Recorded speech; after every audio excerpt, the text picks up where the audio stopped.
សកកម្មយោធាដ៏ធំមួយកំពុងចាប់ផ្ដើមនៅទីតាំងសរសៃឈាមប្រេងសំខាន់បំផុតរបស់ពិភពលោកលោកដូណាល់ត្រាំប្រកាសថាអាមេរិកនឹងបើកប្រតិបត្តិការ Project Freedom នៅថ្ងៃច័ន្ទទី4ខែឧសភាឆ្នាំ2026មកនៅតំបន់មជ្ឈមបូព៌ាដើម្បីហែកច្រក Hormuz បើកផ្លូវសង្គ្រោះនាវាជាង 2000 គ្រឿងដែលកំពុងតែជាប់គាំងនៅទីនោះនេះបើយោងទៅតាមសារព័ត៌មានកូរ៉េយន្តហ័បបញ្ជាការកណ្ដាលអាមេរិកបានបញ្ជាក់ថានឹងគ្រប់គ្រងប្រតិបត្តិការ Project Freedom ដោយប្រើនាវាពិឃាតបំពាក់មីស៊ីលយន្តហោះចម្បាំងជាង100គ្រឿង drone និងកងទ័ពអាមេរិក 15,000 នាក់លោកត្រាំព្រមមានថារាល់ការរារាំងលើបេសកកម្មនេះនឹងត្រូវបានដោះស្រាយដោយកម្លាំងយោធាច្រក Hormuz ដែលជាផ្លូវដង្ហើមប្រេងនិងឧស្ម័នរបស់ពិភពលោកត្រូវបានអ៊ីរ៉ង់បិទគប់ចាប់តាំងពីចុងខែកុម្ភៈបន្ទាប់ពីអាមេរិកនិងអ៊ីស្រាអែលរួមគ្នាបើកការវាយប្រហារលើអ៊ីរ៉ង់ក្រោយមកអាមេរិកបានបើកយុទ្ធនាការឡោមព័ទ្ធបិទនាវាមិនឲ្យចេញឬក៏ចូលកំពង់ផែរបស់អ៊ីរ៉ង់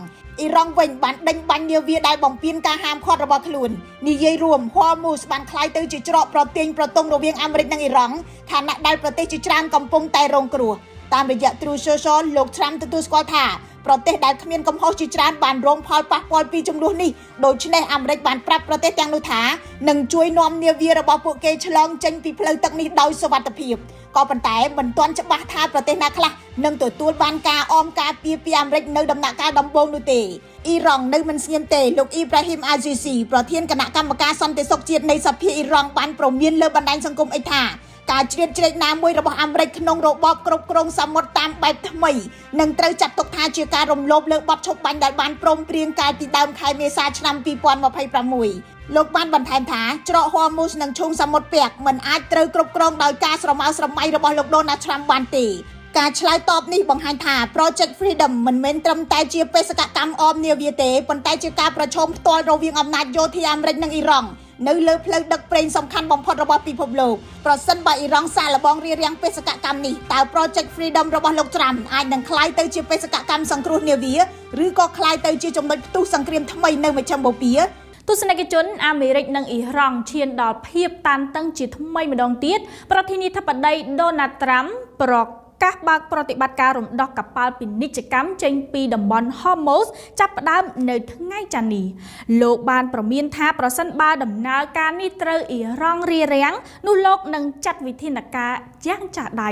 ប្រមុខសេតាវិមានលោកដូណាល់ត្រាំប្រកាសថាចាប់ពីថ្ងៃច័ន្ទនេះទៅលោកនឹងឲ្យកងទ័ពជើងទឹកអាមេរិកទៅអមកប៉ាល់បរទេសអព្យាក្រឹតដែលកំពុងជាប់នៅច្រកសមុទ្រ Hormuz ដើម្បីរំដោះពួកគេឲ្យចេញបានដោយសុវត្ថិភាពសារព័ត៌មានអាណាឌូលូបានដកស្រង់សម្ដីមេដឹកនាំអាមេរិកដែលនិយាយកាលពីថ្ងៃអាទិត្យទី3ខែឧសភាឆ្នាំ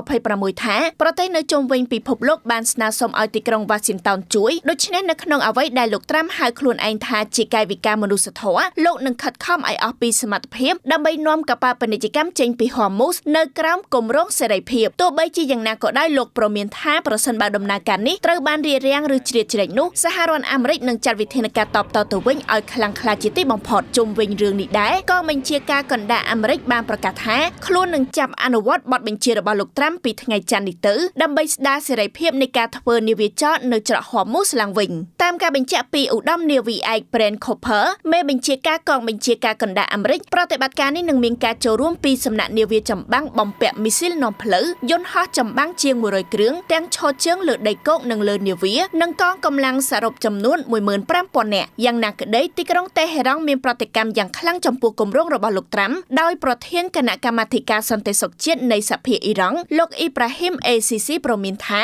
បើអាមេរិកហ៊ានធ្វើបែបនេះមែននោះគឺស្មើនឹងការរំលោភបទឈប់បាញ់លោកបានបោះពាក្យទៅកាន់ប្រធានាធិបតីអាមេរិកថាច្រក Hormuz និងឈូងសមុទ្រពែមិនមែនគ្រប់គ្រងបានដោយគ្រាន់តែការបង្ហោះសារបែបរវើរវាយរបស់លោកត្រាំនោះឡើយប្រធានាធិបតីសហរដ្ឋអាមេរិកលោកដូណាល់ត្រាំបញ្ជាឲ្យកងនាវាចម្បាំងរបស់សហរដ្ឋអាមេរិកបើកទម្លាយច្រកសមុទ្រ Hormuz ចាប់ផ្ដើមការពារកប៉ាល់ដឹកប្រេងដែលត្រូវឆ្លងកាត់ច្រកសមុទ្រ Hormuz ប៉ុន្តែគឺជាការសាកល្បងថាតើអ៊ីរ៉ង់នឹងបើកការវាយប្រាក្នុងកម្រិតសងសឹកលើនាវាចម្បាំងសហរដ្ឋអាមេរិកឬក៏លើនាវាពាណិជ្ជកម្មនោះដែរឬទេសេចក្តីរាយការណ៍បានចុះផ្សាយជាច្រើនអំពីបទបញ្ជារបស់លោកដូណាល់ត្រាំដែលបញ្ជាទៅកាន់ទីបញ្ជាការកណ្ដាលរបស់កងទ័ពសហរដ្ឋអាមេរិកឲ្យបើកនាវាចម្បាំងរបស់អាមេរិកចូលបំបែកច្រកសមុទ្រ Hormuz ជាមួយនឹងការពារកប៉ាល់ទាំងឡាយណាដែលត្រូវដឹកប្រេងចាក់ចេញពីច្រកសមុទ្រ Hormuz គឺការចាប់ផ្ដើមត្រូវប្រកាសថានឹងធ្វើឡើងនៅព្រឹកថ្ងៃច័ន្ទថ្ងៃទី4ឧសភានេះគឺម៉ោងនៅតំបន់មជ្ឈិមបូព៌ាលោកដូណាល់ត្រាំបានបញ្ជាក់ដូចនេះនៅលើបណ្ដាញសង្គម Truth Social របស់លោកយោងតាមការចុះផ្សាយដោយសារព័ត៌មាន Jerusalem Post បណ្ដាញផ្សាយព័ត៌មាន CNN BBC ABC អាចារ្យជារាបានចុះផ្សាយអំពីបទបញ្ជារបស់លោកដូណាល់ត្រាំភ្លាមខណៈដែរលោកដូណាល់ត្រាំបានប្រើប្រាស់បទបញ្ជារបស់លោកហើយបញ្ជាក់នៅលើបណ្ដាញសង្គម X ទៀតផងលោកដូណាល់ត្រាំបានបញ្ជាក់នៅក្នុងសេចក្តីថ្លែងការណ៍របស់លោកថាសហរដ្ឋអាមេរិកត្រូវចាប់ផ្ដើមបញ្ជូននាវាពិឃាតនាវាចម្បាំងបើកទម្លាយច្រកសមុទ្រហូបចាប់ពីថ្ងៃច័ន្ទទី4ឧសភានេះតទៅដែលលោកដូណាល់ត្រាំចាត់ទុកថាជាគម្រោងការមួយដើម្បីសេរីភាពនៃនាវាចរផ្លូវទឹកអន្តរជាតិមួយនេះលោកដូណាល់ត្រាំបានដឹងច្បាស់ថាក្រុមអ្នកជំនាញសហរដ្ឋអាមេរិកបានប្រឹក្សាអំពីរឿងនេះផ្ដល់យោបល់មកឲ្យលោកគឺវិជ្ជមានដែលត្រូវសាឡបងជាមួយនឹងអ៊ីរ៉ង់ចាប់ពី2នេះតទៅដើម្បីថាតើកប៉ាល់ដឹកប្រេងទាំងនោះប្រឈមមុខនឹងការវាយប្រាពីសំណាក់មីស៊ីលអ៊ីរ៉ង់ដែរឬទេ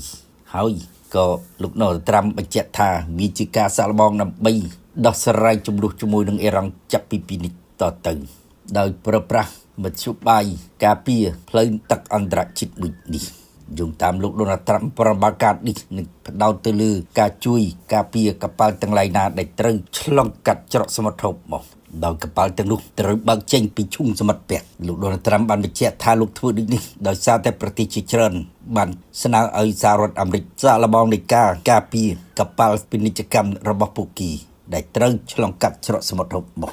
តើអ៊ីរ៉ង់ឆ្លើយតបដូចម្ដេចលោកដូណាល់ត្រាំបានបញ្ជាក់ថាប្រទេសភាគច្រើនដែលប្រើប្រាស់ច្រកសមុទ្រហូបមកពួកគេពឹងផ្អែកទៅលើសហរដ្ឋអាមេរិកហើយទៅពីនេះដើម្បីការពារផលប្រយោជន៍របស់ពួកគេដូច្នេះអាមេរិកត្រូវតែធ្វើតាមការទាមទាររបស់ប្រទេសទាំងអស់នោះលោកដូណាល់ត្រាំបានប្រាប់ទៅប្រទេសទាំងអស់នោះថាឥឡូវនេះនាវាពិឃាតរបស់សហរដ្ឋអាមេរិកនាវាចម្បាំងរបស់អាមេរិកត្រូវមានកាតព្វកិច្ចដើម្បីការពារផ្លូវទឹកអន្តរជាតិនេះក៏ដូចជាការពារកប៉ាល់ទាំងឡាយណាដែលត្រូវឆ្លងកាត់ឈូងសមុទ្រពាក់ហើយឆ្ពោះទៅកាន់ច្រកសមុទ្រហូបមកតាមសេចក្តីថ្លែងការណ៍របស់លោកដូណាល់ត្រាំដដែលនេះកប៉ាល់ទាំងឡាយណាដែលត្រូវបានអមការពារគឺត្រូវតែ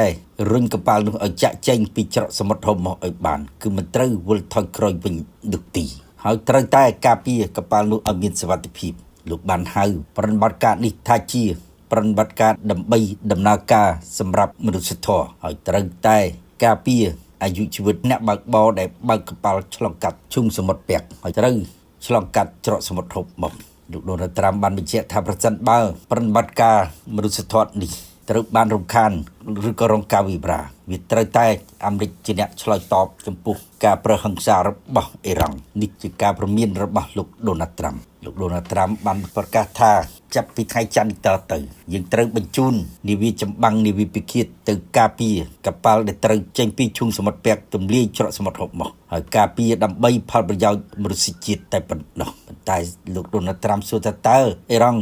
សងសឹកសហរដ្ឋអាមេរិកដូចម្ដេចទីបញ្ជាការគណៈកងទ័ពសហរដ្ឋអាមេរិកបានបញ្ជាក់នៅក្នុងសេចក្តីប្រកាសព័ត៌មានរបស់ខ្លួនថាគឺជាកាតព្វកិច្ចរបស់សហរដ្ឋអាមេរិកដើម្បីដោះស្រាយវិបត្តិច្រកសមុទ្រហូបមកដោយអាមេរិកលើកឡើងសេរីភាពនៃច្រកសមុទ្រហូបមកត្រូវតែទទួលបានការការពារទីបញ្ជាការគណៈកងទ័ពសហរដ្ឋអាមេរិកបានដឹងថានៅពីនេះនាវាពិឃាតរបស់អាមេរិកដែលបំពាក់ដោយមីស៊ីលត្រូវតែបញ្ជូនចូលទៅការពារកប៉ាល់ស៊ីវិលទាំងអស់នោះប៉ុន្តែប៉ុណ្ណោះទីបញ្ជាការគណៈសហរដ្ឋអាមេរិកអះអាងថាកងយន្តហោះចម្បាំងសហរដ្ឋអាមេរិកក៏ត្រូវហោះលើលំហអាកាសនៃច្រកសមុទ្រហូបមកផងដែរតាមទីបញ្ជាការគណៈសហរដ្ឋអាមេរិកកងទ័ពសហរដ្ឋអាមេរិកដែលដាក់ពង្រាយនៅច្រកសមុទ្រហូបមកនៅជុំសមុទ្រពាក់នៅតំបន់សមុទ្រក្រហមសមុទ្រអូម៉ង់គឺមានចំនួន 15,000 នាក់សេចក្តីប្រកាសរបស់មេបញ្ជាការគណៈកងទ័ពសហរដ្ឋអាមេរិកឧត្តមសេនីយ៍ Brent Cooper បញ្ជាក់ថាការគ្រប់គ្រងរបស់យើងសម្រាប់បេសកកម្មមនុស្សធម៌គឺមានសារៈសំខាន់សម្រាប់សន្តិសុខតំបន់និងសេដ្ឋកិច្ចសកលហើយគណៈនេះយើងតែងតែចូលរួមចំណែកដើម្បីរក្សាសណ្ដាប់ធ្នាប់ពិភពលោកជាមួយនឹងអ្វីដែលយើងមើលឃើញអំពីការឡើងព័ទ្ធច្រកសមុទ្រហូបមកគឺជាតម្លៃនៃការ ការពារសេរីភាពនាវាចរនៃពិភពលោកបណ្ដាញផ្សាយព័ត៌មាន Azus បានធ្វើរបាយការណ៍នៃសេចក្តីរាយការណ៍របស់ខ្លួនដោយបញ្ជាក់ថាបើយោងតាមពួកមន្ត្រីសហរដ្ឋអាមេរិកពីររូបគំនិតផ្ដួចផ្ដើមដំបូងនេះការពិតមិនត្រូវរាប់បញ្ចូលពីការបញ្ជូននាវាចម្បាំងធំៗចូលច្រកសមុទ្រហុំម៉ុកនោះទេទីបញ្ជាការកណ្ដាលត្រូវរៀបចំនាវាពិឃាតដែលជានាវាល្បឿនលឿនចូលទៅច្រកសមុទ្រហុំម៉ុកដែលពួកគេបើកចេញពីឈុំសមុទ្រពាក់ជាមួយនឹងការអមដំណើរការពារកប៉ាល់ទាំងឡាយណាដែលត្រូវបើកចេញពីឈុំសមុទ្រពាក់ហើយឆ្លងកាត់ច្រកសមុទ្រហុំម៉ុកសូមជម្រាបថាកប៉ាល់ដែលបើកចេញពីឈុំសមុទ្រពាក់ឆ្លងកាត់ច្រកសមុទ្រហុំម៉ុកនោះពួកគេត្រូវឆ្ពោះទៅកាន់មហាសមុទ្រអាស៊ីប៉ាស៊ីហ្វិកមហាសមុទ្រឥណ្ឌានិងសមុទ្រអារ៉ាប់ហើយឆ្ពោះទៅដល់សមុទ្រចិនខាងត្បូងនិងតំបន់មួយចំនួននៃសមុទ្រមីដេតេរ៉ាណេអឺរ៉ុបទៀតផងទីបញ្ជាការកណ្ដាលកងទ័ពសហរដ្ឋអាមេរិកឲ្យដឹងថានាវាពិឃាតដែលត្រូវចូលការពារកប៉ាល់ដឹកព្រីងទាំងនោះកប៉ាល់ដឹកទំនិញទាំងនោះគឺសហរដ្ឋអាមេរិកមានផែនការដើម្បីឲ្យកប៉ាល់ដែលត្រូវឆ្លងកាត់ច្រកសមុទ្រហុំម៉ុកទាំងនោះពួកគេមានភាពប្រកបវិជ្ជាក្នុងការប្រើប្រាស់លំហសមុទ្រមួយនេះដោយមិនភ័យខ្លាចនឹងការគំរាមកំហែងបាញ់ប្រហារចាប់ជំរិតលោកទីលោកដូណាល់ត្រាំបានបញ្ជាក់ថាច្រកសមុទ្រហុំម៉ុកមិនអាចក្លាយទៅជាទីតាំងជំនួញរបស់ប្រទេសណាមួយដាច់ខាតវាត្រូវតែស្ថិតនៅក្នុងដែនទឹកអន្តរជាតិកាលពីថ្ងៃអាទិត្យទី3មេសាលោកដូណាល់ត្រាំបានប្រាប់សារព័ត៌មានកានញូថាលោកបានទទួលហើយនៅសំណើចុងក្រោយរបស់អ៊ីរ៉ង់ដែលពេលនេះលោកកំពុងពិនិត្យមើលប៉ុន្តែយ៉ាងណាក៏ដោយលោកត្រាំបានបង្ហើបថាសំណើរបស់អ៊ីរ៉ង់ចុងក្រោយដែលមាន14ចំណុចនោះអាមេរិកមិនអាចទទួលយកបាននោះទេដែលក្នុងនោះអ៊ីរ៉ង់បញ្ជាក់ពីការចរចាប្រព្រឹត្តទៅពេញរយៈពេល1ខែហើយ1ខែនេះត្រូវតែអាមេរិកបញ្ចប់ការឈ្លានពានអធិបតេយ្យភាពនៃប្រទេសអ៊ីរ៉ង់មានន័យថាត្រូវដកនាវាចម្បាំងអាមេរិកចេញពីការឡោមព័ទ្ធច្រកសមុទ្រហុំម៉ុកនិងត្រូវបញ្ឈប់សកម្មភាពយោធានៅតំបន់មជ្ឈិមបូព៌ាទាំងអស់លោកដូណាល់ត្រាំបញ្ជាក់ថាมันអាចទៅរួចនោះទេវាមិនមែនជាបំណងរបស់សហរដ្ឋអាមេរិកនោះទេលោកដូណាល់ត្រាំបញ្ជាក់ថាច្រកសមុទ្រហុំម៉ុកត្រូវតែបានការការពារដោយច្បាប់អន្តរជាតិជាមួយនឹងសហរដ្ឋអាមេរិកត្រូវតែក្លាយទៅជាប្រទេសដឹកមុខគេក្នុងការបំបែកការចាប់យកច្រកសមុទ្រហុំម៉ុកដោយកងឆ្មាំបដិវត្តអ៊ីស្លាមអ៊ីរ៉ង់ដាក់ផែនការសន្តិភាព14ចំណុចនោះទី1និយាយពីការបើកច្រកសមុទ្រហុំម៉ុកឡើងវិញជាមួយនឹងការបញ្ចប់ការឡោមព័ទ្ធច្រកសមុទ្រហុំម៉ុកដោយនាវាចម្បាំងសហរដ្ឋអាមេរិកទី2អាមេរិកត្រូវដកទណ្ឌកម្មទាំងអស់ទៅលើប្រទេសអ៊ីរ៉ង់ហើយបញ្ចប់ទាំងស្រុងវត្តមានទ័ពអាមេរិកនៅតំបន់មជ្ឈិមបូព៌ាបាត់ឈប់បាញ់គ្នាត្រូវតែប្រែក្លាយទៅជាសន្តិភាពជាអចិន្ត្រៃយ៍សម្រាប់អ៊ីរ៉ង់និងតំបន់មជ្ឈិមបូព៌ាប៉ុន្តែលោកដូណាល់ត្រាំបានបញ្ជាក់ថាលោកមើលឃើញសំណើនេះវាស្ថិតនៅក្នុងចំណុចមិនច្បាស់លាស់នោះទេដូច្នេះអត់ទទួលយកបាននោះទេសូមជម្រាបថាច្រកសមុទ្រហុំម៉ុកត្រូវបានកងឆ្មាំបដិវត្តអ៊ីស្លាមអ៊ីរ៉ង់ចាប់យកជាចំណាក់ខ្មាំងតាំងពីថ្ងៃទី28កុម្ភៈមកនោះពេលដែលសហរដ្ឋអាមេរិកនិងអ៊ីស្រាអែលលើកទ័ពវីប្រាដោយកម្លាំងទ័ពអាកាសនិងនាវាចម្បាំងវីប្រាទៅលើប្រទេសអ៊ីរ៉ង់ចាប់យកច្រកសមុទ្រហុំម៉ុកជាចំណាក់ខ្មាំងហើយក៏ចាប់ចម្រិតកប៉ាល់ដឹកព្រីងទាំងឡាយណាដែលឆ្លងកាត់ច្រកសមុទ្រហុំម៉ុកទៀតផងអ៊ីរ៉ង់អាងថាច្រកសមុទ្រហុំម៉ុកវាស្ថិតនៅជាផ្នែកមួយនៃអធិបតេយ្យភាពដែនដីនៃប្រទេសអ៊ីរ៉ង់មានប្រទេសណាមួយចាត់ទុកថាវាជាផ្លូវនាវាចរអន្តរជាតិនោះទេប៉ុន្តែ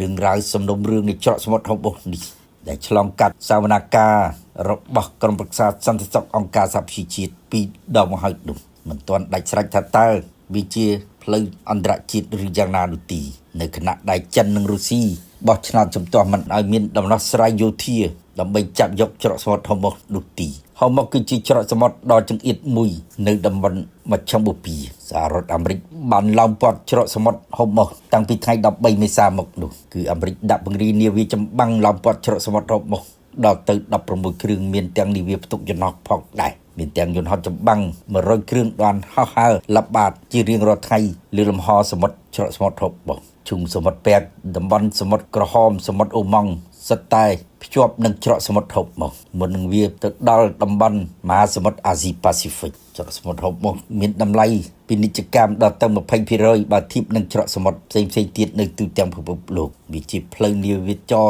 ដឹកព្រីងដ៏សំខាន់បំផុតចេញពីអាហ្វ្រិកនិងតំបន់មជ្ឈិមបូព៌ាប្រទេសពិសេសរបស់លោកដូណាល់ត្រាំប្រចាំការនៅអង្គការសហប្រជាជាតិគឺលោក Mike Waltz បានចោទអ៊ីរ៉ង់ដែលដាក់គ្រាប់មីននៅច្រកសមុទ្រហុំម៉ុកនោះគឺដាក់ទៅលើ ផ្លូវទឹកអន្តរជាតិហើយចោទថៃរ៉ង់កំពុងប៉ុនប៉ងចាប់ចម្រិតកប៉ាល់ដឹកព្រីងទាំងនោះក៏វាខ្លាយទៅជាចៅសមុទ្រផងដែរដែលចាត់ទុកថាវិធានការរបស់រ៉ង់នេះសម្រាប់អាមេរិកមិនអាចទទួលយកបាននោះទេគឺវាខុសនឹងគោលការណ៍ច្បាប់អន្តរជាតិហើយការរទូតអាមេរិកប្រចាំនៅអង្គការសហប្រជាជាតិបញ្ជាក់នៅលើបណ្ដាញសង្គម X ថាគេមិនត្រូវឈរជាមួយនឹងអ៊ីរ៉ង់នោះទេនៅពេលនេះវាត្រូវតែចាត់ទុកអ៊ីរ៉ង់ជាប្រទេសដែលកំពុងបំពានច្បាប់អន្តរជាតិយ៉ាងធ្ងន់ធ្ងរសម្រាប់សហរដ្ឋអាមេរិកនិងដៃគូរបស់សហរដ្ឋអាមេរិកនៅតំបន់ឈូងសមុទ្រពាក់បានរួមកម្លាំងគ្នារួចទៅហើយដើម្បីការពារសេរីភាពនៃនាវាចរច្រកសមុទ្រហុំនេះយ៉ាងណាសមាជិកសភានៃប្រទេសអ៊ីរ៉ង់ក៏ដូចជាឧត្តមសេនីយ៍នៃប្រទេសអ៊ីរ៉ង់បានចេញសេចក្តីថ្លែងការណ៍បន្តគ្នាដោយហៅបទបញ្ជារបស់លោក Donald Trump បញ្ជាឲ្យនាវាពិឃាតរបស់សហរដ្ឋអាមេរិកនាវាចម្បាំងសហរដ្ឋអាមេរិកចូលបំបែកច្រកសមុទ្រហុំមកជាមួយនឹងការបើកអមការពារកប៉ាល់ពាណិជ្ជកម្មផ្សេងៗនោះគឺសម្រាប់អ៊ីរ៉ង់មិនអាចទទួលយកបាននោះទេអ៊ីរ៉ង់បានហៅប្រតិបត្តិការបទបញ្ជាសហរដ្ឋអាមេរិកនេះគឺរំលោភលើអធិបតេយ្យភាពរបស់អ៊ីរ៉ង់ហើយរំលោភលើបទជប់បាញ់គ្នាទៀតផងអ៊ីរ៉ង់មិនអាចទទួលយកបានដាច់ខាតសមាជិកព្រឹទ្ធសភាប្រទេសអ៊ីរ៉ង់និងឧត្តមសេនីយ៍អ៊ីរ៉ង់បានបញ្ជាក់ថាសហរដ្ឋអាមេរិកមិនត្រូវធ្វើសកម្មភាពយោធាទាំងឡាយណាដែលកំពុងបំពានអធិបតេយ្យភាពរបស់ច្បាប់នៃប្រទេសអ៊ីរ៉ង់នោះទេយ៉ាងណាទីបញ្ជាការកណ្ដាលរបស់កងទ័ពសហរដ្ឋអាមេរិកឲ្យដឹងថាឥឡូវនេះចាប់ពីម៉ោងនេះតទៅនាវាចម្បាំងរបស់សហរដ្ឋអាមេរិកនាវាពិឃាតរបស់សហរដ្ឋអាមេរិកដែលបំពាក់ដោយមីស៊ីលចាប់ផ្ដើមដាក់ពង្រាយហើយត្រូវបើកចូលច្រកសមុទ្រហុំមកជាមួយនឹងការពារកប៉ាល់ទាំងឡាយណាដែលត្រូវឆ្លងកាត់ច្រកសមុទ្រហុំមកឆ្ពោះទៅកាន់មហាសមុទ្រប៉ាស៊ីហ្វិកអ្នកសង្កេតការណ៍មើលឃើញថាលោក Donald Trump ដែលចេញបទបញ្ជាឲ្យនាវាពិឃាតនាវាចម្បាំងរបស់អាមេរិកការពារកប៉ាល់ដែលត្រូវឆ្លងកាត់ច្រកសមុទ្រហុំមកដោយបើកចេញពីឈូងសមុទ្រពាក់នោះវាជាការសាកល្បងថាតើអ៊ីរ៉ង់ហ៊ានបើកការវិប្រាទៅលើកប៉ាល់ដឹកព្រីងទាំងនោះទៅលើនាវាចម្បាំងរបស់អាមេរិកដែរឬទេបើអ៊ីរ៉ង់មិនហ៊ានបើកការវិប្រាទីនោះគឺអាមេរិកនឹងប្រើប្រាស់អនុភាពនៃកងនាវាចម្បាំងរបស់អាមេរិកជារៀងរាល់ថ្ងៃដើម្បីការពារកប៉ាល់ដឹកព្រីងទាំងនោះហើយជាការបំបែកភាពខ្លាំងរបស់កងឆ្មាំបដិវត្តអ៊ីស្លាមអ៊ីរ៉ង់ក៏ថាបានប៉ុន្តែផ្ទុយទៅវិញបើអ៊ីរ៉ង់បើកការវិប្រាទៅលើកប៉ាល់ដឹកព្រីងទាំងនោះហើយទៅលើនាវាចម្បាំងសហរដ្ឋអាមេរិកវាដល់ពេលហើយ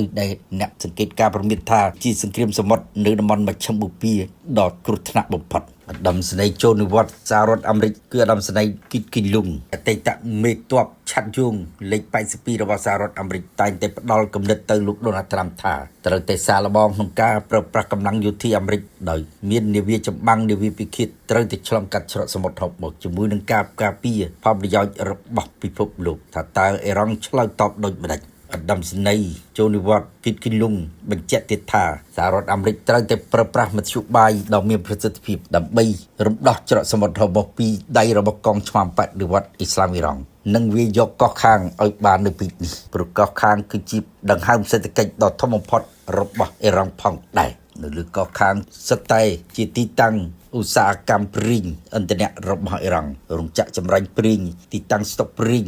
ធំរបស់អ៊ីរ៉ង់គឺនៅលើកោះខាងទាំងអស់ប៉ុន្តែកោះខាងវាលាតសន្ធឹងក្បែរនឹងច្រកសមុទ្រហុំមកនៅលើកោះខាងក៏មានមូលដ្ឋានទ័ពរបស់អ៊ីរ៉ង់តាំងនៅផងដែរប៉ុន្តែកោះខាងរងការវាយប្រហារដោយការទម្លាក់គ្រាប់បែកនិងបាញ់មីស៊ីលចេញពីយន្តហោះរបស់សហរដ្ឋអាមេរិកបានបើកប្រតិបត្តិការវាយទៅលើទីតាំងយុទ្ធសាស្ត្រនៃកងទ័ពឆ្មាំបដិវត្តអ៊ីស្លាមអ៊ីរ៉ង់ទៅលើកោះខាងនេះគឺ2លើកមកហើយលោក Donald Trump និងទីបញ្ជាការសហរដ្ឋអាមេរិកអានថាទីតាំងយុទ្ធសាស្ត្រយោធារបស់អ៊ីរ៉ង់នៅកោះខាងត្រូវបានកំទេចអស់ហើយយ៉ាងណាកាលពីថ្ងៃទី3ខែឧសភានេះកងឆ្មាំបដិវត្តអ៊ីរ៉ង់ព្រមានថាសហរដ្ឋអាមេរិកកំពុងតែប្រឈមនឹងជំរើសមួយរវាងប្រតិបត្តិការយោធាដែលទទួលបរាជ័យឬក៏ត្រូវជ្រើសរើសយកកិច្ចព្រមព្រៀងដ៏អាក្រក់មួយជាមួយនឹងអ៊ីរ៉ង់ការព្រមានរបស់កងឆ្មាំបដិវត្តអ៊ីស្លាមអ៊ីរ៉ង់បន្ទាប់ពីប្រធានាធិបតីអាមេរិកលោក Donald Trump នៅតែបង្ហាញទស្សនៈអវិជ្ជមានដោយច្រានចោលសំណើចុងក្រោយរបស់អ៊ីរ៉ង់ជាថ្មីម្ដងទៀតនេះអនុរដ្ឋមន្ត្រីក្រសួងការបរទេសអ៊ីរ៉ង់លោក Qasem Gharibabadi បានប្រាប់ក្រុមមន្ត្រីការទូតនៃប្រទេសផ្សេងៗទៀតនៅទីក្រុងតេហ៍រ៉ង់ដែលបញ្ជាក់ថាការសម្រេចចិត្តទាំងឡាយស្ថិតនៅក្នុងដៃសហរដ្ឋអាមេរិកតើអាមេរិកជ្រើសរើសដំណោះស្រាយការទូតឬអាមេរិកត្រូវជ្រើសរើសប្រឈមមុខវាយប្រហារជាមួយនឹងអ៊ីរ៉ង់ជាថ្មីម្ដងទៀតឬក៏ដូចម្ដេចអនុរដ្ឋមន្ត្រីក្រសួងការបរទេសអ៊ីរ៉ង់លោកនេះបញ្ជាក់ថាអ៊ីរ៉ង់បានត្រៀមជាស្រេចហើយសម្រាប់ជំរើស ទាំងពីរនេះប៉ុន្តែសំណួរនៅតែសួរថាតើកងឆ្មាំបដិវត្តអ៊ីស្លាមអ៊ីរ៉ង់ហ៊ានបើកការវិវរាទៅលើនាវាចម្បាំងសហរដ្ឋអាមេរិកដែលឆ្លងកាត់ច្រកសមុទ្រហូម៉ូដែរឬទីកងឆ្មាំបដិវត្តអ៊ីរ៉ង់អះអាងថាខ្លួនបានបាញ់មីស៊ីលយ៉ាងតិច2គ្រាប់ទៅលើនាវាចម្បាំងរបស់សហរដ្ឋអាមេរិកដែលស្ថិតនៅដែនកោះមួយក្បែរច្រកសមុទ្រហូម៉ូជាការបង្កើនសញ្ញានៃការចាប់ផ្ដើមផ្ទុះសង្គ្រាមនៅពីនេះ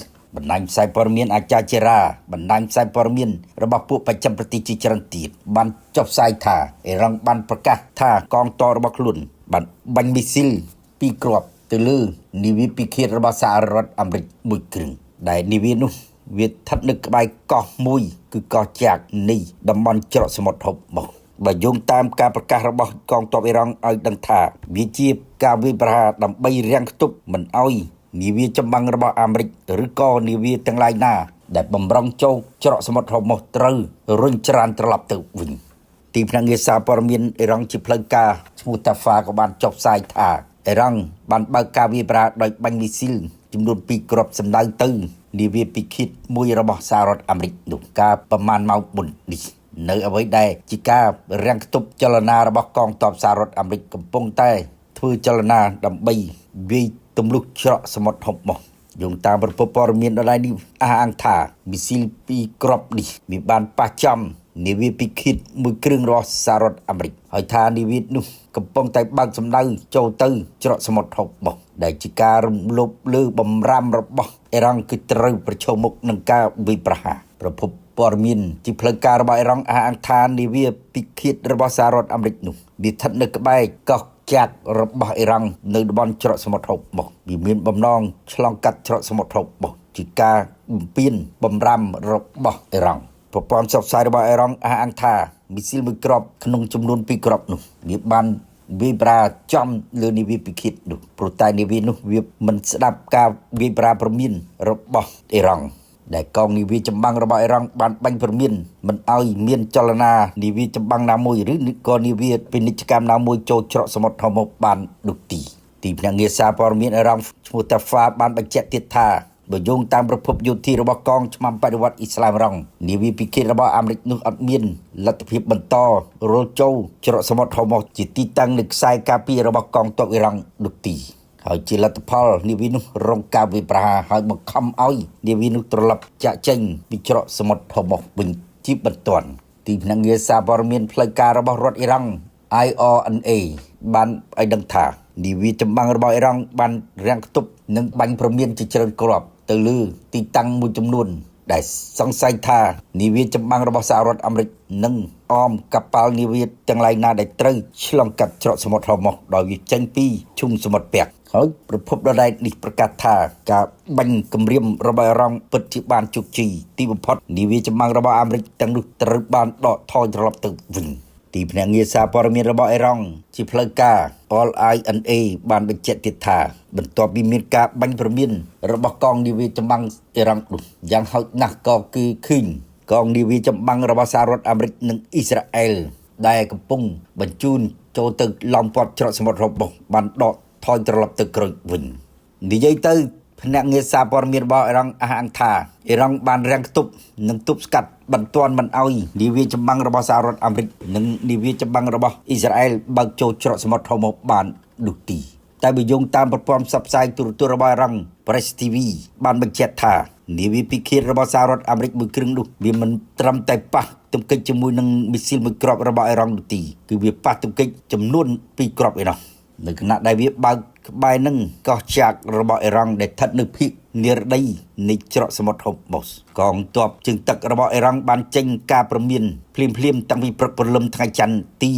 4ឧសភានេះដោយប្រឆាំងដាច់ខាតចលនាណាមួយរបស់សហរដ្ឋអាមេរិកដែលដាក់ផែនការបើកនាវាចម្បាំងបុកខ្សែត្រៀមរបស់កងទ័ពអ៊ីរ៉ង់គឺត្រូវកំទេចប៉ុន្តែបើយោងតាមសារព័ត៌មានជលឿនចលឹមប៉ុស្តនៃប្រទេសអ៊ីស្រាអែលនោះវិញទីបញ្ជាការកណ្ដាលរបស់កងទ័ពសហរដ្ឋអាមេរិកបញ្ជាក់ថាពុំមាននាវាចម្បាំងរបស់អាមេរិកឬក៏នាវាណាមួយកំពុងស្ថិតនៅក្បែរនឹងកោះចាងរបស់អ៊ីរ៉ង់នោះទីបញ្ជាការកណ្ដាលរបស់កងទ័ពសហរដ្ឋអាមេរិកបញ្ជាក់នៅលើបណ្ដាញសង្គម X ថាអត់មាននាវាចម្បាំងសហរដ្ឋអាមេរិករងការវាយប្រហារនោះទីហើយថាកងកម្លាំងសហរដ្ឋអាមេរិកកំពុងតែគាំទ្រប្រតិបត្តិការ សេរីភាពនាវាចរដែលដាក់ចូលដោយប្រធានាធិបតីសហរដ្ឋអាមេរិកហើយកំពុងតែអនុវត្តនៅការឡោមព័ទ្ធកំពុងផែរបស់អ៊ីរ៉ង់តាមរយៈការឡោមព័ទ្ធច្រកសមុទ្រ Hormuz ការចេញសេចក្តីថ្លែងការណ៍របស់ទីបញ្ជាការកណ្ដាលកងទ័ពសហរដ្ឋអាមេរិកនេះគឺជាការច្រានចោលនៃការចុះផ្សាយរបស់បណ្ដាញផ្សាយព័ត៌មានអ៊ីរ៉ង់ដែលអះអាងថាអ៊ីរ៉ង់ចាប់ផ្ដើមបាញ់លើគោលដៅជាច្រើននៅលើ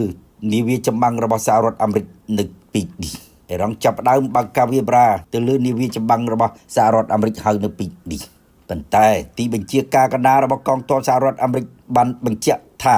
សេចក្តីរាយការណ៍របស់បណ្ដាញផ្សាយព័ត៌មាននៃប្រទេសអ៊ីរ៉ង់ដូចនេះគឺជាព័ត៌មានคล้ายៗគឺជាការប្រកាសអះអាងដោយឯកតោភាគីតែប៉ុណ្ណោះវាពុំមែនជារឿងពិតនោះទេហើយនាវាចម្បាំងរបស់សហរដ្ឋអាមេរិកមិនរងការគំរាមកំហែងឬក៏បំផិតបំភ័យពីការវាយប្រហាររបស់មីស៊ីលអ៊ីរ៉ង់នោះទេ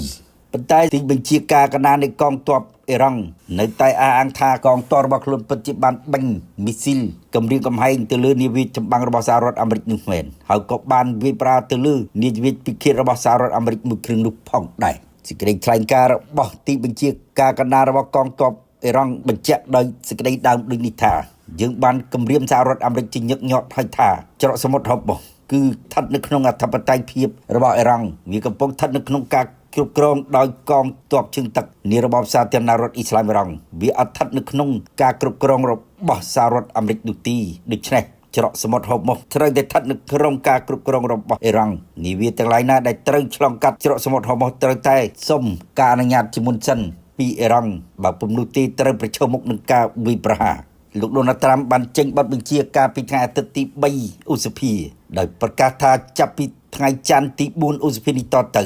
នាវាចម្បាំងរបស់សហរដ្ឋអាមេរិកត្រូវតែដឹកនាំកប៉ាល់ទាំងឡាយណាដែលត្រូវឆ្លងកាត់ច្រកសមុទ្រ Hormuz នោះដើម្បីការពារកប៉ាល់ទាំងនោះមិនឲ្យរងការបំផិតបំភ័យឬក៏រងការវាយប្រហារដោយមីស៊ីលរបស់អ៊ីរ៉ង់នោះទេលោកដូណាល់ត្រាំប្រកាសថានេះជាកាយវិការមនុស្សធម៌មួយរបស់សហរដ្ឋអាមេរិកសម្រាប់ផលប្រយោជន៍ពិភពលោកបទបញ្ជារបស់លោកដូណាល់ត្រាំដែលបញ្ជាឲ្យនាវាចម្បាំងសហរដ្ឋអាមេរិកត្រៀមអមការពារកប៉ាល់ដែលត្រូវចូលច្រកសមុទ្រ Hormuz ដោយកប៉ាល់ទាំងនោះចេញពីឈុំសមុទ្រពាក់គឺចាប់ពីថ្ងៃច័ន្ទទី4ឧសភានេះតទៅលោកដូណាល់ត្រាំប្រកាសថាចាប់ពីថ្ងៃច័ន្ទទី4ឧសភានេះតទៅតាមបណ្ដាញផ្សាយព័ត៌មាន ABC ប្រតិបត្តិការពារកប៉ាល់ធ្វើដំណើរឆ្លងកាត់ច្រកសមុទ្រដែលមានឈ្មោះថា Project Freedom នេះត្រូវចាប់ផ្ដើមនៅថ្ងៃច័ន្ទសប្តាហ៍នេះហើយលោកត្រាំបានហៅប្រតិបត្តិការរបស់លោកនៅច្រកសមុទ្រ Hormuz គឺជាកាយវិការមនុស្សធម៌សម្រាប់ផលប្រយោជន៍មនុស្សជាតិទូទៅនិងការពារសុវត្ថិភាពផ្លូវនាវាចរអន្តរជាតិនេះអ្នកសង្កេតការមើលឃើញថានៅពេលនេះប្រសិនបើស្ថានភាពនេះដូចនឹងការចុះផ្សាយរបស់បណ្ដាញផ្សាយព័ត៌មានអ៊ីរ៉ង់ដូចនឹងការអាងរបស់ពួកមន្ត្រីយោធាអ៊ីរ៉ង់នោះវាមានន័យថាផ្កាភ្លើងសង្គ្រាមកំពុងតែចាប់ផ្ដើមហើយនៅច្រកសមុទ្រ Hormuzទស្សនិកជនក្រោយអាមេរិកសម្រេចដកទ័ព 5000 នាក់ចេញពីអាល្លឺម៉ង់អធិការបតីអាល្លឺម៉ង់បានវាយបកទៅត្រាំដោយបោះសម្ដីថាគ្មានអាមេរិកក៏អឺរ៉ុបអាចការពារខ្លួនបានដែរជំលោះរវាងមហាអំណាចលេខ1លើលោកនិងមហាអំណាចអឺរ៉ុបកាន់តែក្តៅគគុកទៅដោយប្រមុខសេតវិមានជះកំហឹងយ៉ាងខ្លាំងចំពោះអាល្លឺម៉ង់ឈានដល់ការសម្រេចដកទ័ពចេញពីប្រទេសនេះព្រោះតែការរិះគន់ខ្លួនជំវិញសង្គ្រាមនៅអ៊ីរ៉ង់ហើយឥឡូវជាការវាយបកទីក្រុងបេឡាំងក៏បោះពាក្យទៅវិញថាគ្មានអាមេរិកក៏អឺរ៉ុបអាចការពារខ្លួនបានដែរក្នុងកិច្ចសម្ភាសជាមួយទូរទស្សន៍ ARD កាលពីថ្ងៃអាទិត្យទី3ខែឧសភាឆ្នាំ2026អធិការបតីអាល្លឺម៉ង់ Friedrich Merz បញ្ជាក់យ៉ាងច្បាស់ថាសមាជិកអឺរ៉ុបរបស់អង្គការ NATO នៅតែមានសមត្ថភាពរារាំងនឹងការពារខ្លួនបានបើទោះបីជាគ្មានអាវុធឬការគាំទ្រពីកងកម្លាំងសហរដ្ឋអាមេរិកក៏ដោយទោះបែបនេះលោកសង្កត់ធ្ងន់ថាអាល្លឺម៉ង់មិនបោះបង់ចោលការខិតខំប្រឹងប្រែងដើម្បីពង្រឹងទំនាក់ទំនងឆ្លងមហាសមុទ្រអាត្លង់តិកនោះទេហើយក៏មិនបោះបង់ចោលនៅកិច្ចសហប្រតិបត្តិការជាមួយលោកត្រាំដែរអាមេរិកនៅតែជាដៃគូដ៏សំខាន់បំផុតរបស់អាល្លឺម៉ង់ក្នុងអង្គការ NATO ហើយនៅតែមានឱកាសសម្រាប់កិច្ចសហប្រតិបត្តិការនាពេលអនាគត ការថ្លែងរបស់លោកមើសកាត់ឡើងក្រោយពេលក្រសួងសង្គ្រាមអាមេរិកសម្រេចដកទ័ព 5,000 នាក់ចេញពីអាល្លឺម៉ង់បន្ទាប់ពីមានចំនួនពាក្យសម្ដីយ៉ាងតឹងសរសៃករវាងមេដឹកនាំប្រទេសទាំងពីរយ៉ាងណាក្រោយមកប្រមុខសេដ្ឋវិមានបានថ្លែងប្រាប់អ្នកសារព័ត៌មាននៅ South Florida ថាអាមេរិកមានផែនការដកទ័ពលើស 5,000 នាក់ទៅទៀតរឿងនេះបានទាក់ទាញប្រតិកម្មយ៉ាងខ្លាំងពី NATO ដោយអ្នកនាំពាក្យអង្គការនេះគឺលោកស្រី Alison Hart និយាយថាការកែសម្រួលនេះសបញ្ជាក់យ៉ាងច្បាស់អំពីតម្រូវការរបស់អឺរ៉ុបដែលត្រូវបន្តវិនិយោគបន្ថែមទៀតលើវិស័យការពារជាតិនិងត្រូវរួមចំណែកកាន់តែធំសម្រាប់សន្តិសុខរួមរបស់ខ្លួន។